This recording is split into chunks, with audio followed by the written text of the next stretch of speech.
Affiche à la Gantoise, mais il y a quand même une petite ambiance sympathique. Bon, ça reste un très beau stade, mais c'est vrai que c'est un peu tristounet, je trouve, de voir ce stade.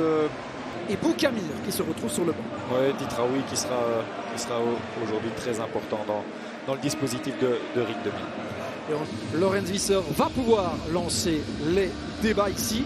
Rappelons-le qu'il sera épaulé du côté de Tubize par Wim de Smet qui remplace Wesley de Kremer qui avait été annoncé initialement. On n'est pas au courant de la raison de ce changement, mais donc voilà, au niveau de l'effectif de l'équipe de l'arbitre, petit changement à ce niveau-là. Et le dégagement loin devant de Ouzou, le Sporting de Charleroi qui part vers l'avant avec Schedler. Belle petite combinaison et peut-être déjà une première possibilité pour les Zèbres. C'est directement dans les gants de Devirouf. Ouais. Mauvaise balle ici par contre de Van den Kerkhoff. Ito.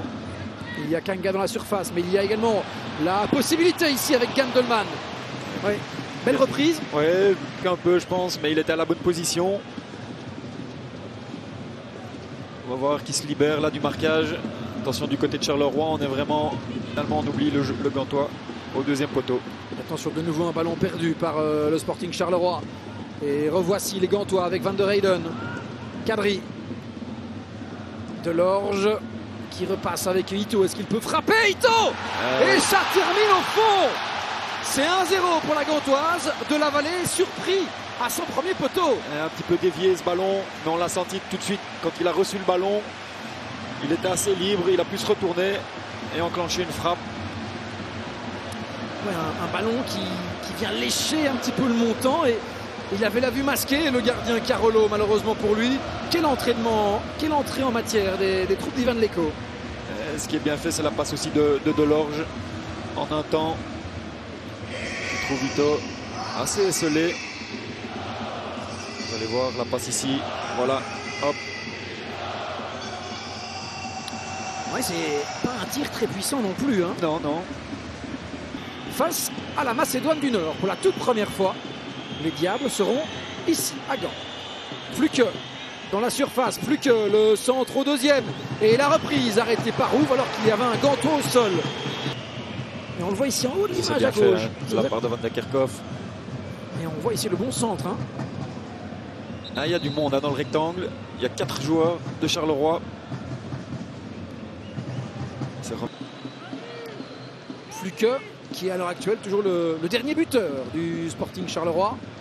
C'était face à Zulte Waregem. Est-ce que ce sera pour le pied gauche de l'Allemand? Ce sera Fluke avec la frappe. Magnifique. Oh, qu'il est magnifique ce coup franc de Patrick Fluke. Mais quel but monstrueux. Ah, quand on disait que c'était une faute un peu stupide, ça se paye cash directement. Ah, mais quelle finition absolument impeccable. Patrick Fluke, c'est son 3e but déjà pour le Sporting Charleroi.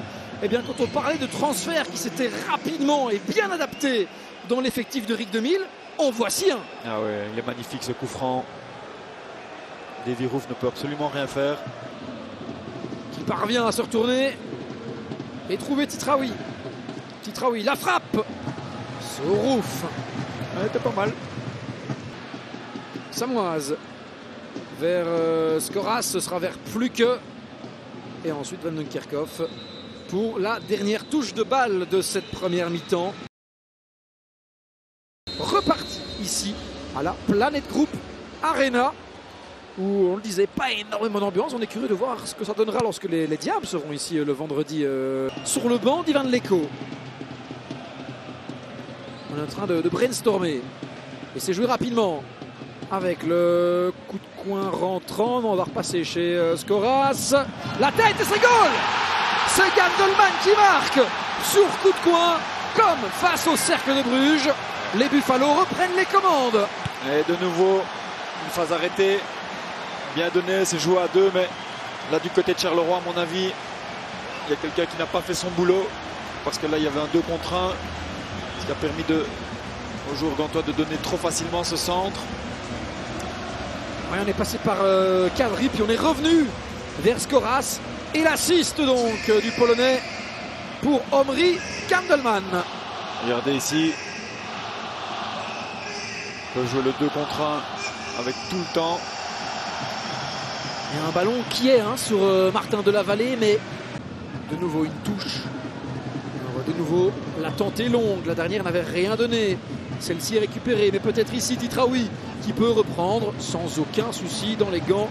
C'est un score qui peut-être ne représente pas totalement la physionomie de cette rencontre. Autant ce match a été relativement équilibré. Ballon génial ici de Titraoui. Asante, est-ce qu'il peut frapper? C'est directement dans les gants de Devirouf. Mais peut-être ici à nouveau Asante. On ne parvient pas à se dégager. Voilà qui est fait. Goré. Titraoui. Le TGV s'est mis en marche. Et Titraoui qui doit faire le travail. On parvient à trouver Kanga pour peut-être tuer le match. Oh, c'était bien ça joué. file au-dessus. Quel travail de Goré. On réclame le coup de sifflet final ici dans les travées. Eric Demille réclamait surtout un ballon devant. Ouais, il faut envoyer le ballon et on ne l'a pas fait. Et le coup de sifflet donc de Lorenz Visser.